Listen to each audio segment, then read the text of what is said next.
Bienvenue à tous sur la chaîne de la paroisse Saint-Dominique.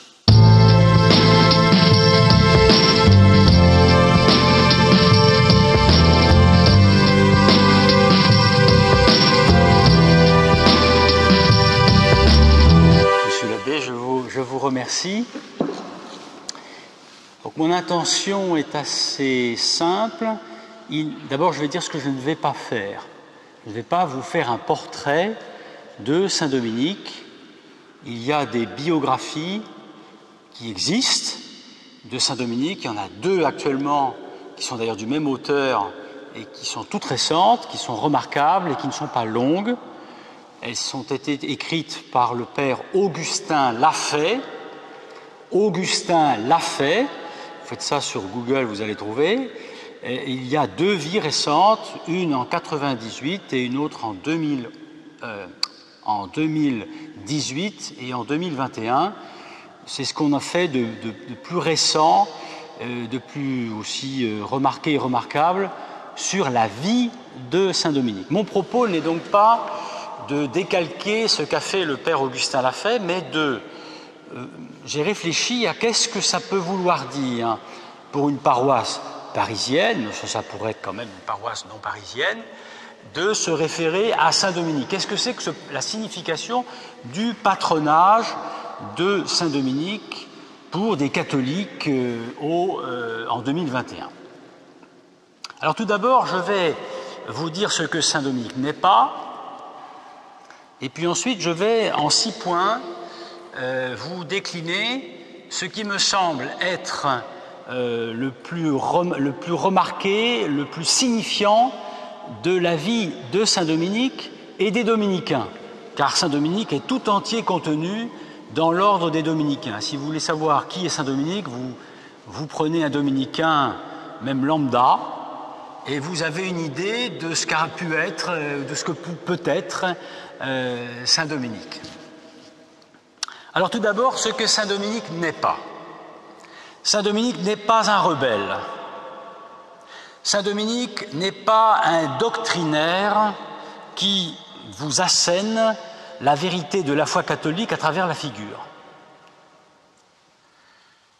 Ce n'est pas un homme de parti qui va, au nom de la vérité de la foi catholique, vous montrer que vous avez tort, car c'est vrai que Saint-Dominique est un homme de prédication et qui a le souci d'enseigner la vérité de la foi catholique, mais ce n'est pas une espèce d'homme qui arrive avec une bannière et qui va vous dire ce qu'il est convient de penser quand on est un bon catholique. Car quelquefois, il arrive que l'on présente les dominicains de cette manière. Ce n'est pas un partisan, ce n'est pas un combattant, au sens, presque ridicule du terme, mais ce n'est pas non plus une chose qui vous importe ici. Il n'a jamais été, à proprement parler, curé de paroisse, quoique, dans le Lauragais où il a vécu, il s'est occupé d'une quasi-paroisse pendant au moins 9 ans, mais sans en être le curé. Voilà pour ce qu'il ne faut pas attendre de Saint-Dominique. Saint-Dominique, c'est un homme de foi et c'est un homme d'église, profondément. Viscéralement, puis-je dire, d'église. Et quand je dis église, je dis l'église romaine. C'est un homme attaché au successeur de Pierre. On ne peut pas être catholique si l'on n'est pas attaché d'une manière ou d'une autre, mais d'une manière certaine en tout cas, au successeur de Pierre. Ce qui définit aussi, je pense, ce qui caractérise un vrai dominicain. Bien, je dis ça parce que les papes se succèdent, ils ont des styles différents, et ils peuvent plaire ou déplaire. Néanmoins, quel que soit le style du pape et son genre, il est le successeur de Pierre, le pasteur universel de l'Église. Et ça, c'est un cap absolu pour un dominicain. Fidélité au successeur de Pierre. Alors, Saint Dominique, c'est un saint du XIIIe siècle. C'est vrai, il est né en 1174 en Espagne, à Caleruega, en Castille, et il est mort à Bologne, en Italie, le 6 août 1221. Donc il est passé de l'Espagne à l'Italie par la France, et en particulier par le sud-ouest, à Toulouse, d'où je viens. Et c'est là qu'il a fondé son ordre. Un ordre nouveau au XIIIe siècle, c'est-à-dire pas simplement un ordre de prédicants, de gens qui prêchent, mais un ordre de prêcheurs, c'est-à-dire dont la vie, la fonction principale est de transmettre et de prêcher la foi catholique. C'est un apôtre ardent, animé par le souci profond du salut des âmes. C'est ça qui fait la caractéristique de Saint Dominique et, j'espère, des dominicains. Predicatores veritatis. Une des devises de l'ordre qui apparaît au XIXe siècle, c'est la vérité. Et Saint Dominique voulait être un prédicateur de la vérité de la foi catholique, pas autre chose, pas de sa doctrine propre, pas de ses idées propres, du contenu du dépôt de la foi. C'est cela. Se placer derrière la foi catholique, le dépôt et le magistère de l'Église, en particulier le magistère de Pierre, afin de le transmettre dans toute sa pureté, dans toute sa vérité. Pour cela, passant en France, autour de Fangeau, Prouille, dans le sud-ouest, pas loin de Carcassonne, il vient, à cause de Foulques, évêque de Toulouse, s'installer dans une maison pratiquement au bord de la ville de Toulouse, sur les remparts de la ville de Toulouse. Et là, il réunit des jeunes hommes qu'il va transformer en apôtres de la foi. C'est-à-dire qu'il s'agit pour eux de mener une vie religieuse, une vie de moine en ville. En ville, les moines sont à la campagne, et Saint Dominique, je vais fonder un ordre en ville. Et ces moines-là, ils travailleront non pas de leurs mains, mais de leur tête et de leur cœur. Parce que leur but, ce n'est pas de travailler des choses manuelles, mais de mettre leur esprit, leur âme, au service de la vérité de la foi. Ce qui déjà introduit chez Saint Dominique l'idée que la formation intellectuelle et morale sera décisive pour faire un apôtre. Cet ordre, il va l'organiser petit à petit entre 1215 et 1216, et même on peut dire un peu plus loin, 1218, à Toulouse. Et pour cela, il a tout de suite demandé à Rome, au successeur de Pierre, de lui donner la faculté de pouvoir le faire. Encore la référence romaine qui est essentielle. Innocent III. Innocent III qui meurt en 1216 et qui est remplacé par Honorius III, lequel va confirmer l'ordre que Saint Dominique a fondé, non pas de prédicants itinérants à l'occasion, mais d'un ordre de religieux qui mènent une vie religieuse de type monastique, mais dont toute la fin, dont toute la vie et la fin sera de prêcher la foi catholique. C'est en 1218 que nous recevons le titre de Fratres Ordinis Predicatorum. C'est ce qui nous définit aujourd'hui, c'est cela, des frères, un ordre de frères prêcheurs. Nous sommes des frères prêcheurs. Et donc cette paroisse est placé sous les auspices d'un frère prêcheur, moins célèbre que saint François. Saint François est un saint populaire, saint Dominique ne l'est pas. Mais néanmoins, il est de la même époque que lui, et il a eu un rayonnement au XIIIe et au fond jusqu'au XXIe siècle par ses frères, tout à fait considérable. Alors je vais, après cette évocation brève, en venir à mes 6 points. Tout d'abord, la sainteté de saint Dominique. Car ce qui vous intéresse, je pense, c'est de savoir quel est le contenu de cette sainteté qui peut inspirer des paroissiens aujourd'hui. D'abord, je vais vous dire une banalité. Le style de sainteté de saint Dominique, c'est l'Évangile. Vous allez me dire, ça n'a rien d'extrêmement original. Mais, je précise maintenant, c'est le contenu de l'Évangile, ça veut dire le style que les apôtres ont mené avec le Christ. C'est ce qu'on appelle la vita apostolica, une vie apostolique. Mener la vie apostolique avec le Christ, c'est une vie d'apôtre, d'évangélisateur, à la manière des disciples de Jésus, à la suite de Jésus, ce qu'on appelle la sequela Christi, à la suite du Christ, ensemble. Ensemble. Pour une paroisse, c'est très important.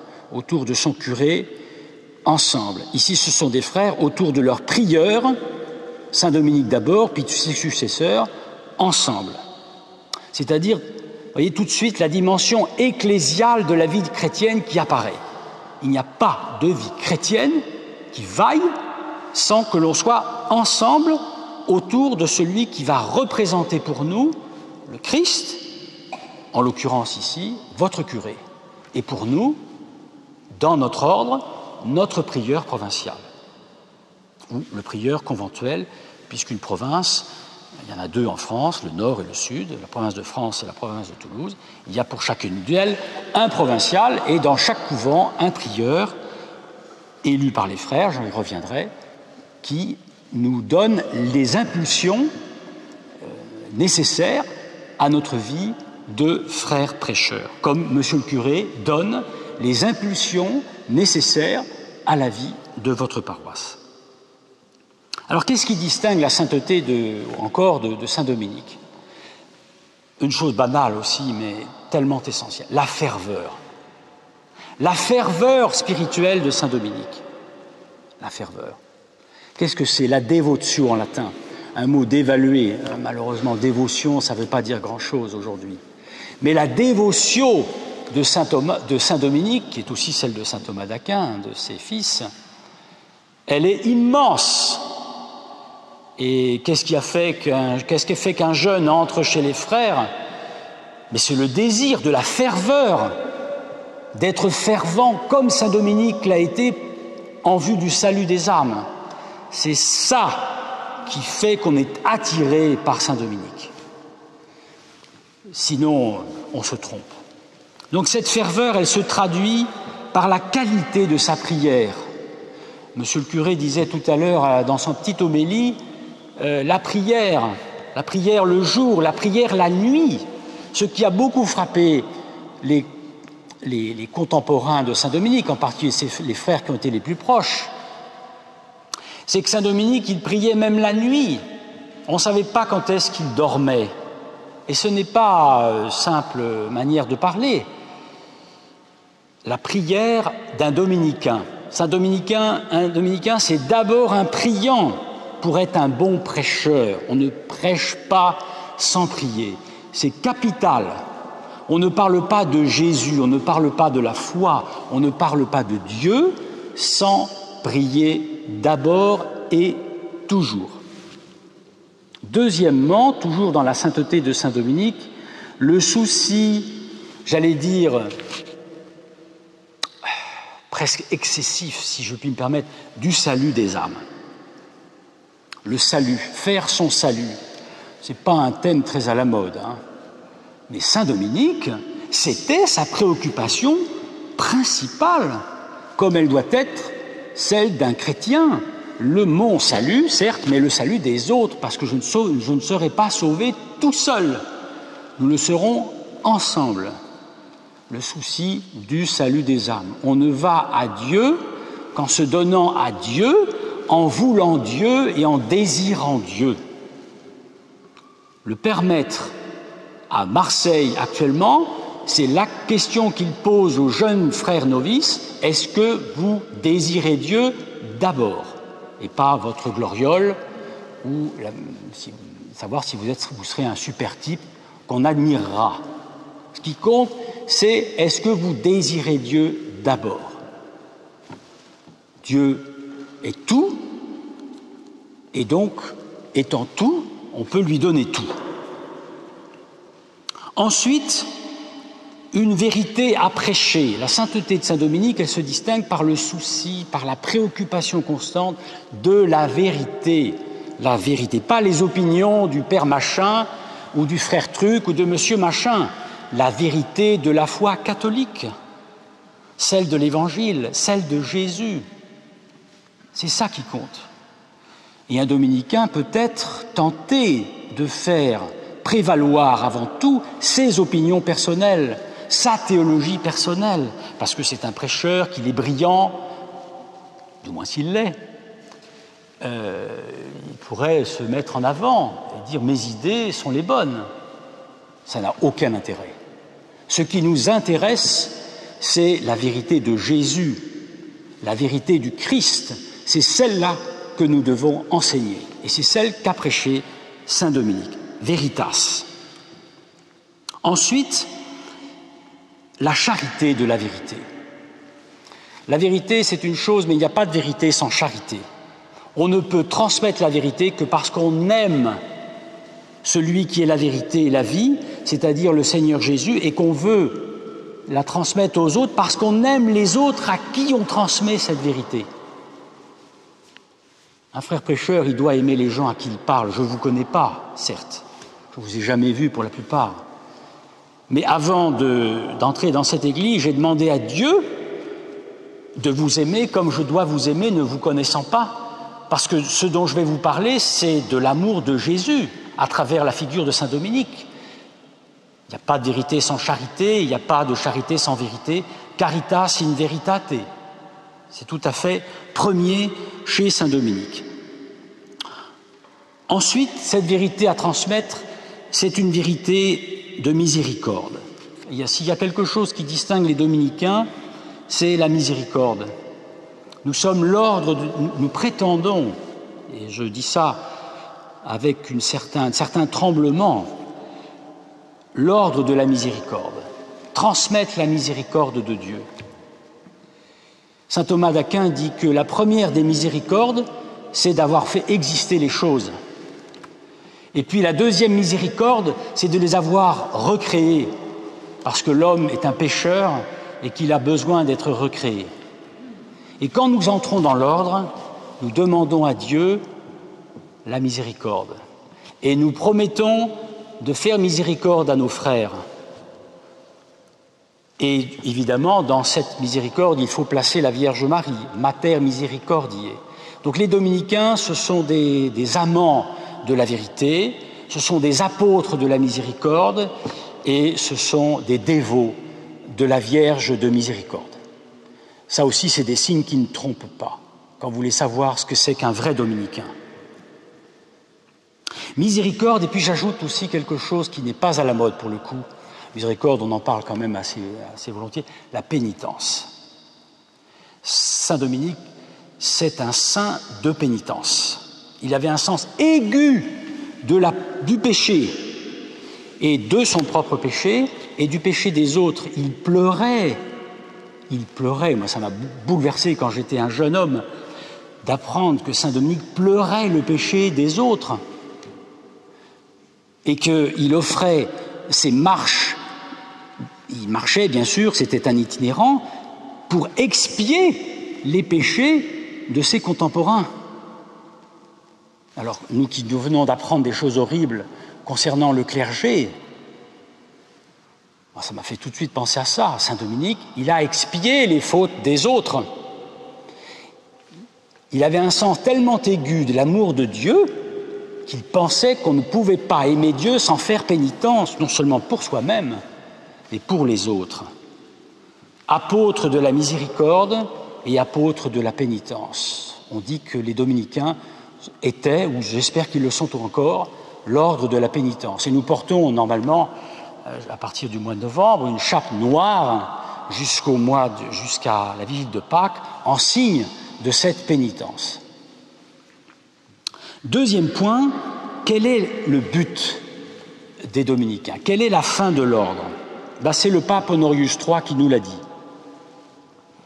Nous avons été fondés en vue de la prédication pour la prédication de la foi catholique en vue du salut des âmes. Ça, c'est l'obsession du dominicain.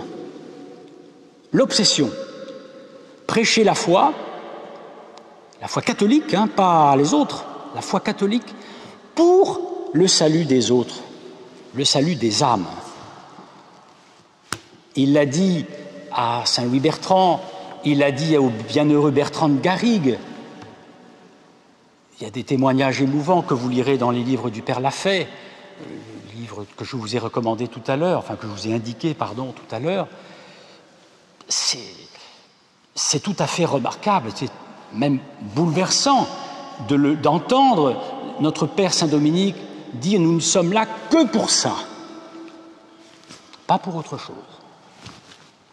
Donc, pour vous, qui êtes paroissien de cette paroisse, quelle est votre préoccupation? Une de vos préoccupations, c'est le salut des âmes et de prendre les moyens de ce salut. Quels sont les moyens? De la prédication en vue du salut.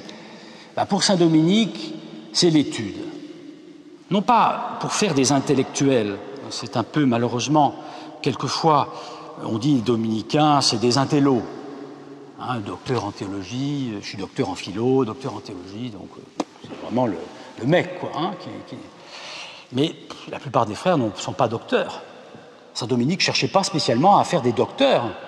Ce qu'il cherchait, c'était des frères qui, aimant la vérité, l'étudient de près, en particulier l'écriture et puis la théologie. Alors c'est vrai que les dominicains ont une propension à étudier la théologie, et pour nous, la théologie, elle se fait avec la doctrine de l'Église, et puis nous avons un docteur que nous aimons, d'ailleurs c'est lui qui m'a fait rentrer dans l'ordre, à vrai dire, c'est saint Thomas d'Aquin. Un dominicain, il est un peu spécialiste, un peu quand même, de saint Thomas d'Aquin. Vous voyez donc le salut des âmes, le moyen, l'étude. Donc c'est un homme du livre. C'est vrai que les dominicains aiment les livres, étudier dans les livres, mais pas des livres morts, des livres qui conduisent à la vie. Parce que ce que nous faisons à travers les livres, c'est d'étudier en vue de donner la vie, la connaissance de Dieu et l'amour de Dieu. Pour avoir l'amour de Dieu, il faut connaître Dieu. Je ne peux pas aimer ce que je ne connais pas. Mais si je connais Dieu, alors je peux l'aimer. Et ça, c'est un point sur lequel saint Dominique, dès le départ, a beaucoup insisté. Ensuite, être, toujours dans le deuxième point, le but, déchiffrer les besoins religieux du monde. Quels sont les besoins, je dis bien religieux, de notre temps? Ils sont considérables. Dans un monde qu'on dit athée, puisqu'on nous explique que plus de 50% des Français le sont, ou s'ils ne sont pas athées, ils sont agnostiques, il faut réveiller les besoins religieux de l'homme. Et pour ça, il faut une certaine audace, un certain courage aussi, un certain dynamisme intérieur. Déchiffrer, on disait les signes des temps après le Concile Vatican II. Je crois que cela dit, c'est très important. Un dominicain, il s'adresse aux hommes du XXIe siècle, puisque nous y sommes, et il va être attentif à tout ce dont ils ont besoin spirituellement et y répondre de la manière la plus efficiente possible. Et nous avons, pour nous, les dominicains, nous avons quelque chose qui est pour nous très précieux, c'est ce qu'on appelle les constitutions de l'ordre. Nous sommes organisés, une société de frères, qui avons des constitutions qui sont révisables régulièrement. Et dans ces constitutions, révisées régulièrement, les maîtres de l'ordre, qu'on appelait autrefois les maîtres généraux, il faut dire le maître de l'ordre, donc c'est le grand Manitou, si vous voulez, chez nous, hein, à Rome, avec les frères de toutes les provinces du monde, eh bien, nous ajustons nos constitutions pour vérifier qu'elles répondent, autant qu'il est possible, à ce que Dieu et l'Église attendent de nous. Enfin, Dieu, par l'Église, attend de nous, si vous voulez. Donc nous ne sommes pas figés sur un moment du passé, sur une grande période ou une petite période. Sans cesse, nous devons réfléchir ensemble, d'ailleurs c'est souvent en frères, ensemble, comme dans une paroisse, avec un conseil pastoral, comme c'est prévu, on réfléchit sur ce qu'on va faire, en vue de quoi? D'édifier l'Église, de susciter le désir d'être apôtre, de faire aimer le Christ, et puis de faire venir à l'Église, comme nous les Dominicains, de rencontrer ceux qui ne connaissent pas le Christ et de pouvoir leur donner accès au Christ. Troisième point, ce qui distingue l'ordre, c'est la fraternité. Nous sommes des frères, ça c'est important, la fraternité des frères. Nous ne sommes pas tout seuls, nous sommes ensemble, nous vivons dans un conventus, c'est-à-dire un conventus, vivre ensemble. Nous vivons ensemble, nous ne faisons rien qu'ensemble. Avec, bien sûr, chacun se spécialise, mais on ne fait rien ensemble. Nous prions ensemble, nous réfléchissons ensemble, nous prenons des décisions ensemble et nous agissons ensemble. La loi de l'ordre, une des lois très anciennes, c'est la loi du socius. Un frère ne fait jamais rien tout seul. À l'époque de l'individualisme, c'est très important. Et on espère former des frères dès le noviciat à vivre, à faire des choses avec d'autres. Ça évite d'ailleurs de se prendre pour Artaban. Dès qu'on est deux, vous êtes obligé de faire avec un autre. Cette fraternité dominicaine, elle est réglée par saint Augustin. Nous sommes sous la règle de saint Augustin. La règle de saint Augustin, elle est assez mince et elle est gouvernée par un principe très simple, c'est la charité fraternelle. Donc la vie dominicaine, dans un couvent, elle est réglée par la fraternité fraternelle, qui est évangélique, telle que saint Augustin l'a voulu. C'est même le pape qui a demandé à tous ces ordres au XIIIe siècle, les franciscains, les dominicains et puis d'autres, de se placer sous la règle de saint Augustin. N'inventez pas une règle, nous a-t-il dit, n'inventez pas une règle, prenez cette règle-là. Et il a eu bien raison. Vous avez des constitutions pour organiser votre apostolat et votre vie, mais ce qui doit gouverner de l'intérieur votre vie et votre apostolat, vous le trouverez dans saint Augustin, un grand père latin du début du Ve siècle. C'est avec lui que vous pourrez édifier une vraie fraternité dominicaine. Je pense qu'une paroisse, c'est un lieu de fraternité aussi, et que nous apprenons à vivre les uns avec les autres et à nous aimer de manière évangélique, selon un vrai esprit évangélique de fraternité. Ce n'est pas simple. Ce n'est pas simple, parce que concrètement, vous êtes paroissien et vous ne vous êtes pas forcément choisi. Et donc, quand on ne s'est pas choisi, pas toujours très facile. Et de même que les dominicains, nous ne sommes pas choisis les uns les autres et nous vivons ensemble avec les aléas que comportent les personnes qui vivent avec nous et que vous n'êtes pas choisis. Et parfois, ça dure des années. Donc apprendre, l'amour supporte tout, l'amour accepte tout, nous dit saint Paul. dans la vie commune, d'ailleurs d'un couple, déjà, mais là on s'est choisi, au moins au départ. Et dans la vie religieuse, ça compte énormément. Fraternité dominicaine, une vie commune qui est une vie liturgique. Un dominicain, c'est un homme qui aime la liturgie. Ah, profondément. Nous allons à l'office plusieurs fois par jour, comme les moines. Et saint Dominique, il était très ardent en matière de liturgie. Il même incitait les frères, on va prier, on s'arrêtait, on va prier ensemble. Et prier ensemble. Récitation de l'office divin, chant de l'office divin. Il voulait des frères qui chantent l'office divin. L'office chez nous est un office choral. On doit chanter l'office divin le plus possible. Brièvement et succinctement, cependant. C'est-à-dire on ne s'attarde pas trop. On prie souvent, mais il y a d'autres choses à faire, mais vous ne ferez rien, toutes les choses que vous avez à faire, si vous ne le faites pas ensemble en ayant d'abord prié, et prié de manière liturgique. Ça, c'est une chose qui aussi caractérise les dominicains. Ce n'est pas le cas, par exemple, d'un jésuite. Un jésuite, il vit dans une maison, et non pas dans un couvent, et puis chacun va qu'à ses affaires. Ah non, les dominicains, c'est pas comme ça que ça se passe. Les dominicains, d'abord, ils commencent par se retrouver ensemble avant de partir. Ensemble avant de partir.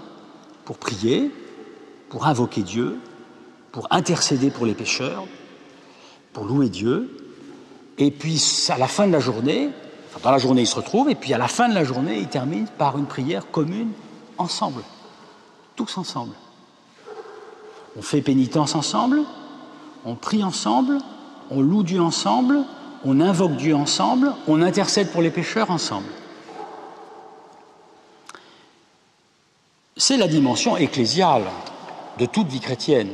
On dit de saint Dominique que c'était un homme in medio ecclésiae, toujours au centre de l'Église. Il voulait toujours se placer dans cet axe. Un homme d'Église qui était au centre de l'Église et non pas dans les marges.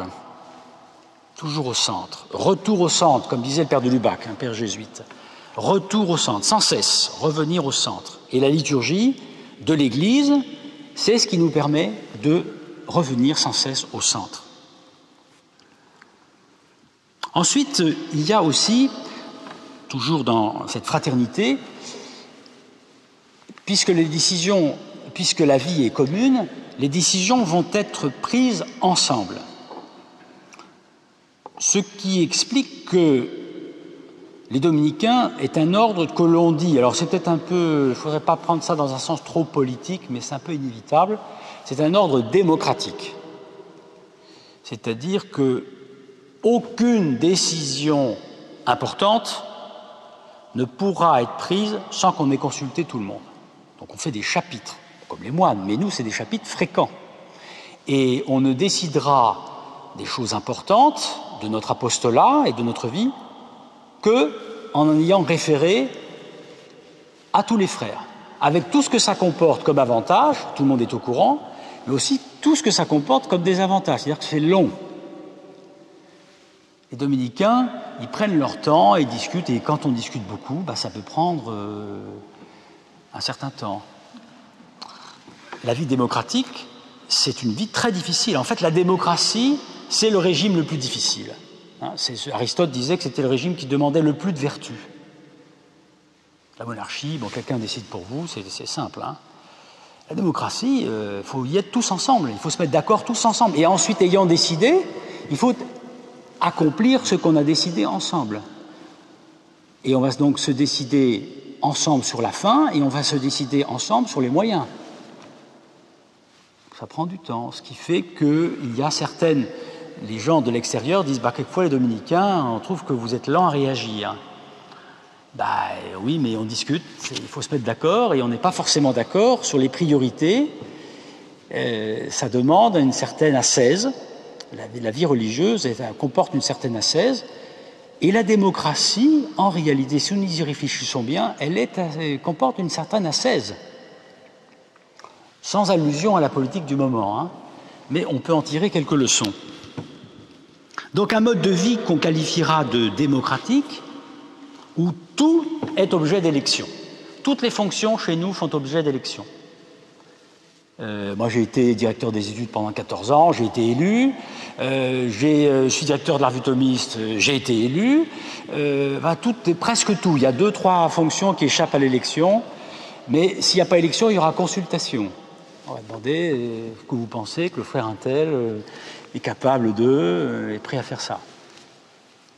Avantage, aussi, parfois avec ses inconvénients, parce qu'on ne se décide pas sur la bonne personne qu'il faut choisir. Et donc les autres, ils attendent derrière. Alors vous décidez quand? C'est les avantages et les désavantages de la démocratie. 4e point. Alors vous transposez ça dans votre paroisse, hein. C'est monsieur le curé qui s'occupe de ça. Hein. 4e point. La prière dominicaine est une prière d'intercession. Un dominicain, c'est un homme qui intercède. Ça, j'ai appris ça quand je suis entré dans l'ordre. Je ne l'avais pas compris tout au début. C'est un vieux père de chez nous, un père qui s'appelait Nicolas, qui a été un grand théologien, maintenant un peu oublié. Si tu veux être un vrai frère, m'avait-il dit, j'avais 25 ans, 24 ans, je suis entré dans l'ordre à 24 ans, tu dois être un homme de miséricorde et d'intercession. Tu dois sans cesse intercéder pour les pécheurs, que tu es d'abord, et puis que les autres sont. Donc, un homme d'intercession. La prière dominicaine, c'est une prière de louange, bien sûr, hein, comme n'importe de demande, mais la demande, elle sera d'intercéder pour les pécheurs. Nous sommes, et il y a l'idée de Saint-Dominique, les porte-voix de ceux qui ne prient pas. Être le porte-voix de celui qui ne prie pas. Donc la prière d'intercession joue un rôle énorme. Vous rencontrez quelqu'un, vous intercédez pour lui. Vous adressez à quelqu'un, un public, vous intercédez pour ce public. C'est le père Nicolas qui me disait toujours ça, jeune religieux. Mais ce n'était pas une idée à lui, une lubie de vieux père dévot. C'était dominicain jusqu'à la moelle. Un dominicain, c'est un frère qui intercède auprès de Dieu pour qu'il fasse miséricorde aux pécheurs. Donc il va intercéder sans cesse pour les pécheurs. On est in medio ecclésiae, parce que l'Église, au fond, ne fait que ça elle-même. Donc une prière d'intercession qui est christologique, l'amour du Christ, et puis aussi trinitaire, évidemment. Cette Dieu Trinité auquel nous adressons. Cette prière d'intercession, elle est mariale. Les dominicains sont des dévots de la Vierge Marie. Je l'ai dit tout à l'heure, Mater Misericordiae. Nous portons le rosaire. Hein, c'est quand même quelque chose de très important. Moi, quand je suis rentré dans l'ordre, je ne priais pas beaucoup la Sainte Vierge. Dans ma famille, on aimait bien la Sainte Vierge, mais je n'étais pas un dévot du chapelet. Le chapelet, ça me rasait. Et quand on m'a dit au noviciat que maintenant il fallait dire le chapelet tous les jours, j'ai dit bon d'accord, moi je veux bien faire un exercice de ce style-là, mais pourquoi? C'est que j'ai compris que l'intercession dont je parlais tout à l'heure, elle avait quelque chose à voir avec la médiation d'intercession qui caractérise la Sainte Vierge. Or, qu'est-ce que fait la Vierge pour nous? Elle ne cesse d'intercéder. On la représente comme ça. Et un dominicain intercédant, il ne peut pas ne pas invoquer sans cesse la Vierge Marie. Mater Misericordiae. Et par la prière du rosaire, cette prière très simple, répétitive, pour des intellectuels, c'est très important. Père Nicolas aussi m'avait dit ça. Tu verras, tu es un intello, toi, philosophie, théologie. Tu vas faire du rosaire, tu vas voir, c'est une prière d'homme simple. C'est la prière qu'on ne dit quand on ne sait plus quoi dire. C'est la prière des pauvres. Et c'est une prière profondément christologique. C'est une prière profondément trinitaire. Elle te mettra toujours dans l'axe. Donc un frère qui est vraiment dominicain, il aime la prière du rosaire, il prêche le rosaire. ou en tout cas s'il ne prêche pas, il prie à travers le rosaire tous les jours. Le rosaire peut-être pas en entier, mais au moins le chapelet. Et dans le chapelet, il nous est prescrit, je dis ça en passant, de prier pour les défunts. Un tiers du rosaire doit être offert pour les défunts. On prie pour les vivants, mais on intercède aussi pour les morts, et pas simplement par la messe, par la prière du rosaire. C'est une prière contemplative, la prière du rosaire. Elle vous conduit à Dieu. Ça, je l'ai compris grâce au Père Nicolas. Prière répétitive, d'accord, c'est vrai, mais elle vous conduit à Dieu, avec la Vierge Marie. C'est une prière théologique. C'est une bonne prière pour des théologiens, parce qu'elle est profondément théologique. Elle vous fait passer tous les mystères de la vie de Jésus. Surtout que le pape Jean-Paul II a eu l'extraordinaire idée d'y ajouter les mystères lumineux.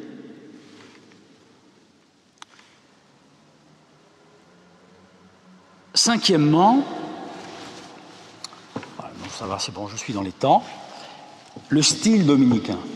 Il y a un style dominicain, un style qui pourrait être le vôtre dans une paroisse sous le patronage de Saint Dominique.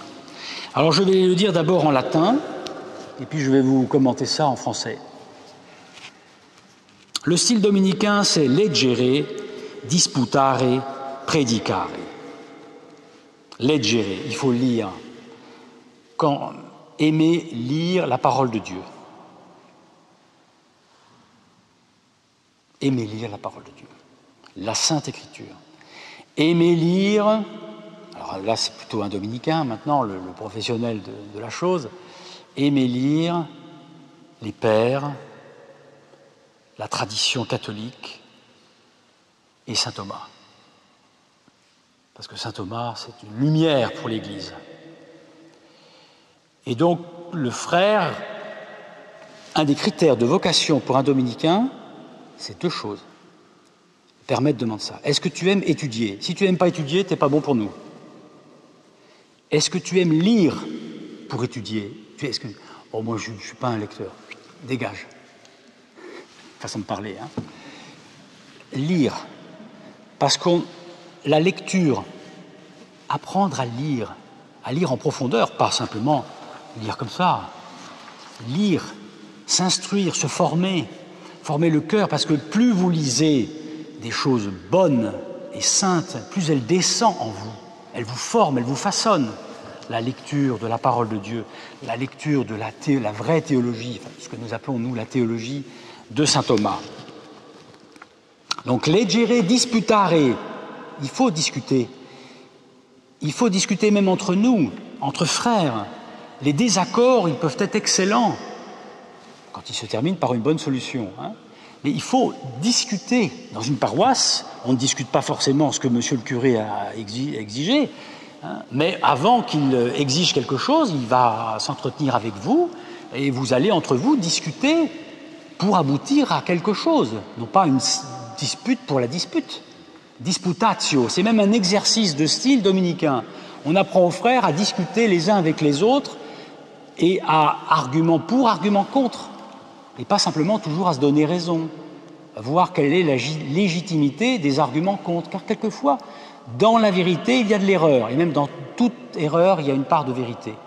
Dans toute erreur, pardon, il y a une part de vérité. Donc c'est leggere, disputare et predicare. Quand vous avez lu en profondeur, que vous avez discuté avec le texte, que vous êtes débattu avec lui, alors vous êtes à même de prêcher. Enfin, un peu quand même. Prêcher quoi? Prêcher la foi. Un dominicain, ce n'est pas un prêchi-prêcheur de morale.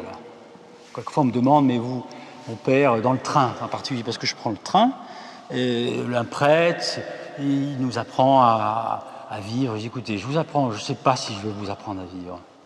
Moi, je vais vous apprendre ce que je sais et que j'ai contemplé, c'est qui est Dieu. Un dominicain, c'est celui qui doit parler de Dieu. Saint Dominique disait, parler de Dieu, parler avec Dieu et parler pour Dieu. Pas pour parler pour sa propre gloriole. Donc, aimer Dieu et parler de Dieu, prêcher Dieu, c'est notre raison d'être. Quand vous voyez qu'un dominicain parle d'autre chose que de Dieu, vous pouvez dire que, bon, on t'écoutera une autre fois. Mais pas forcément prêcher la morale. La morale, c'est second. Ce qui est premier, c'est la foi. La foi. Après, la morale, on verra. Bien sûr qu'il y a une morale chrétienne, on est bien d'accord. Il y a des mœurs chrétiennes, il y a une vie chrétienne. Mais avant de nous parler des histoires de morale, il faut nous parler de Dieu. Mon père, mon propre père, quand je suis entré dans l'ordre, il m'a dit une seule chose. Mon père est mort il y a longtemps. Tu vas rentrer chez les dominicains. D'accord, c'est très bien, j'en suis très content. Mais je te demande une chose. Parle-nous de Dieu. Pas de politique, pas de nous faire la morale, c'est-à-dire toujours des leçons. Tu nous parles de l'essentiel. Mon propre père, pas théologien pour un sou, hein, mais il avait compris l'essentiel. Prêcher Dieu. Autre manière de parler, studere, docere, predicare. Étudier. Un dominicain, c'est un homme d'études. C'est un homme d'enseignement. Il enseigne. Ah oui, c'est son but. Il est là pour ça. Moi, je ne suis pas curé de paroisse. Je suis incapable d'être curé de paroisse. Je suis incapable de faire ce que fait monsieur l'abbé. Mais il doit enseigner. Enseigner le mystère de Dieu, enfin, tout ce qui se rapporte à Dieu, comme dit saint Thomas, et tout ce qui se rapporte à Dieu. Et puis le prêcher, legere, disputare, predicare, ou studere, docere, predicare. C'est ça le sens de la vie dominicaine. Je ne prêche pas une croisade. Nous ne sommes pas des prédicateurs de croisade, quoique les croisades, elles ont eu de leur vertu aussi. Hein. Bon, saint Dominique ne s'est jamais lié à aucune croisade. Il était très proche de Simon de Montfort, mais il n'a pas voulu participer à une quelconque croisade. Sa croisade, pour lui, c'était la vérité.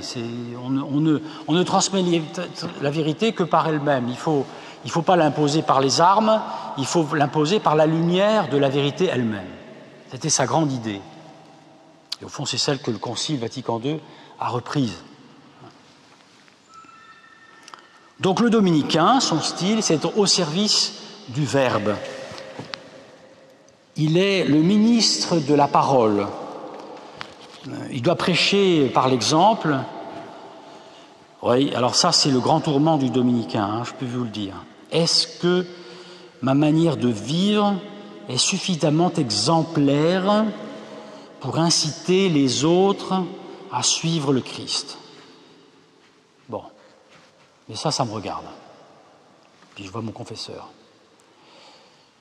Et puis il y a une deuxième chose, c'est être verbaux. Il faut parler. Le dominicain, c'est celui qui parle. On ne demande pas de se taire. Il y en a d'autres qui se chargeront d'ailleurs de faire taire. Il faut parler. Il faut parler à temps et parfois à contre-temps. Donc, par le verbe, par la parole, parler de quoi? Mais encore une fois, de Dieu. De Dieu. Ce qui m'a plu, moi, dans l'ordre des dominicains, grâce à ce père dont je vous ai parlé, le père Nicolas, c'est que quand il prêchait, ce père, c'était toujours de Dieu dont il parlait. Et c'est ça qui m'a saisi. Je faisais des études, comme d'autres, mais il nous parlait de Dieu, de Dieu, de Dieu. Et c'est ça que je voulais. Je suis entré dans l'ordre à cause de Dieu, pour parler de Dieu et pour aller à Dieu. C'est parce que c'est ça la fin de la vie humaine. Hein. Si ce n'est pas Dieu, qu'est-ce que c'est?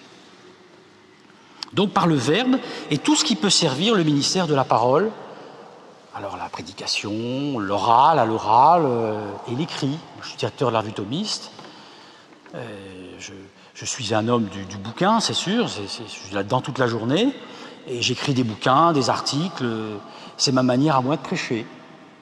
Mais on peut faire autrement. Hein, ce soir, pour une fois, je fais un exercice un peu différent, parce que je deviens très sourd et donc je ne peux plus prêcher maintenant. Habituellement, ma manière de prêcher, c'est d'écrire des bouquins et des articles. Mais ce soir, je fais un autre exercice plus classique, qui est celui de vous entretenir. La conversation, hein, converser, prêcher, enseigner, converser avec les hommes pour les éclairer autant qu'il nous est possible par la lumière de la vérité qui nous vient de Dieu, pas de ma lumière à moi, mais la lumière qui nous vient du Christ.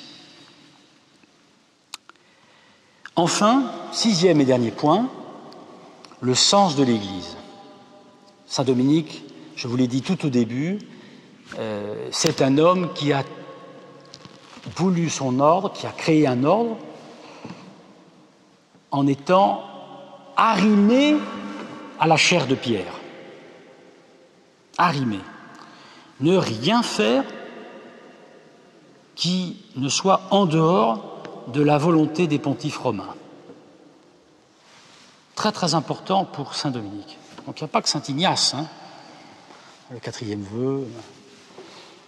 Et vous allez me dire, mais au fond, c'est vrai de n'importe quel chrétien.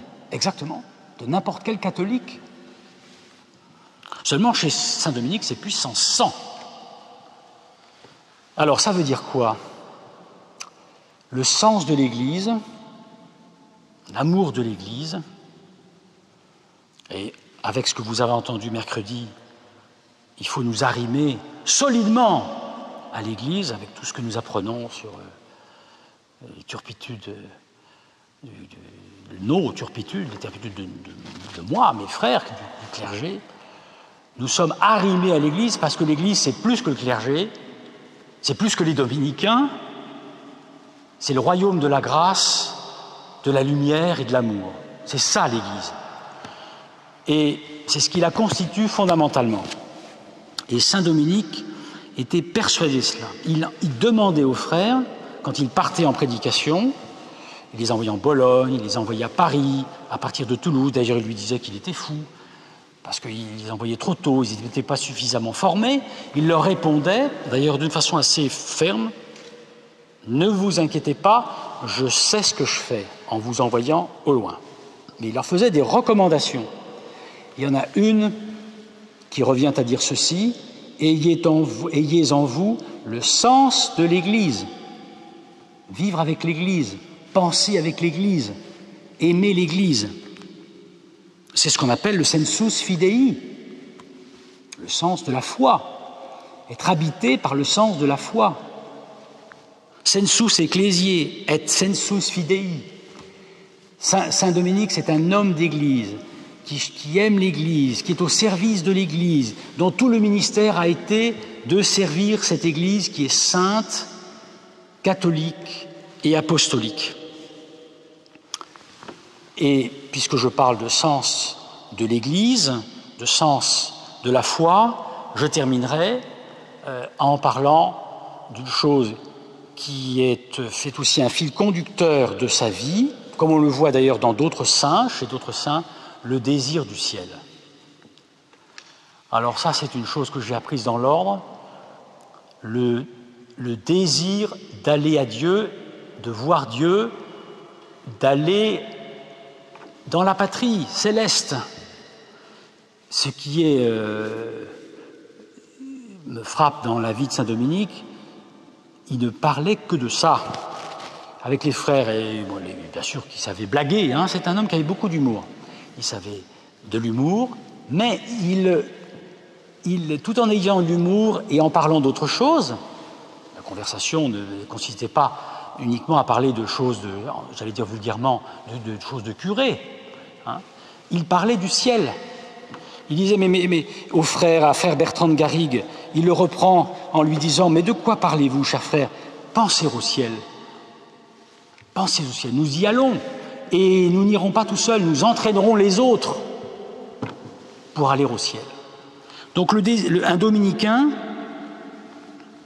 mais bien sûr que vous trouvez d'autres saints qui le feront, est animé par le désir de la vie éternelle, le désir d'aller au ciel. C'est capital. Moi, je ne sais pas qu'est-ce que j'irai au ciel, j'espère que j'irai, si Dieu m'en juge digne, mais il faut que ce désir il soit avivé. Et une des missions, je crois, d'un prêtre catholique, c'est d'aviver dans le cœur de ses paroissiens le désir d'aller au ciel et le désir d'y aller ensemble, encore une fois. Parce qu'on ne sera pas heureux si on n'est pas tous ensemble. Ce n'est pas possible. Alors les dominicains tous ensemble, et puis les dominicains avec vous aussi, j'espère. Voilà 6 manières de caractériser la sainteté de Saint-Dominique et qui me semble pouvoir être applicable dans une paroisse parisienne en 2021. Alors, comme on m'a dit qu'il pouvait y avoir quelques questions, si je crois ce qu'on m'a dit, je suis à vous maintenant. Après vous avoir parlé, vous pouvez me parler et me poser les questions que vous voulez.